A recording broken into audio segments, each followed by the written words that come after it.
Assalamualaikum warahmatullahi wabarakatuh. Nama saya Alfian Rizky Manggala Putra, dan di sini saya akan menjelaskan topologi jaringan saya di Cisco Packet Tracer. Jadi kita mulai. Pada diagram ini, kita memiliki dua jaringan yang terhubung melalui router. Jaringan kiri dan jaringan kanan. Masing-masing jaringan memiliki konfigurasi yang berbeda. Di sisi kiri, jaringan menggunakan IP statis. Subnet yang digunakan adalah 192.168.16.0 yang merupakan bagian dari kelas C. Kelas C sering digunakan dalam jaringan lokal karena mendukung hingga 254 perangkat. Cukup untuk kebutuhan kecil hingga menengah. Dalam jaringan ini, router memiliki IP 192.168.16.1 sebagai gateway. Perangkat seperti PC 0, PC 5, dan server mendapatkan IP manual, contohnya 192.168.16.2 dan di PC 5 192.168.16.3 dan sebagainya.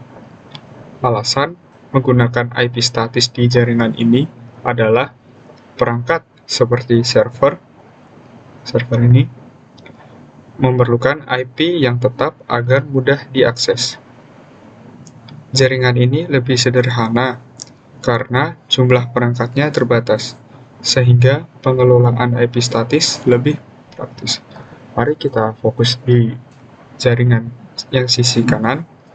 Jaringan menggunakan konfigurasi IP dinamis dengan DHCP.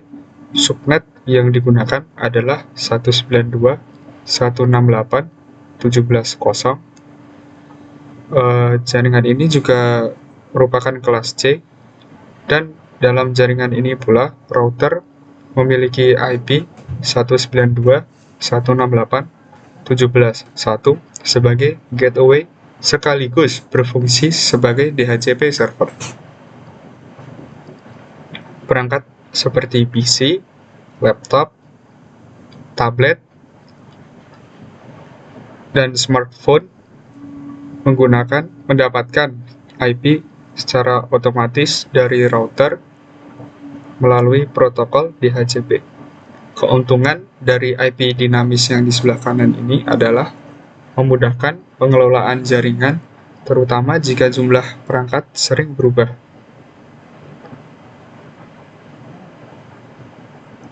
Menghindari konflik IP karena distribusi IP dilakukan otomatis oleh DHCP. Dari segi topologi, kedua jaringan menggunakan topologi star. Di sisi kiri, semua perangkat terhubung ke switch, lalu switch terhubung ke router. Di sisi kanan, perangkat kabel terhubung ke switch, sementara perangkat nirkabel terhubung melalui access point dan ke router. Jadi, pada kesimpulannya, jaringan ini dirancang untuk mendukung kebutuhan yang berbeda di dua sisi. Jaringan kiri dengan IP statis memastikan stabilitas dan akses tetap untuk perangkat penting seperti server, sedangkan jaringan di kanan dengan IP dinamis memberikan fleksibilitas untuk perangkat yang sering berubah-ubah dan berpindah tempat. Sekian penjelasan saya tentang topologi jaringan Cisco Packet Tracer saya. Terima kasih. Wassalamualaikum warahmatullahi wabarakatuh.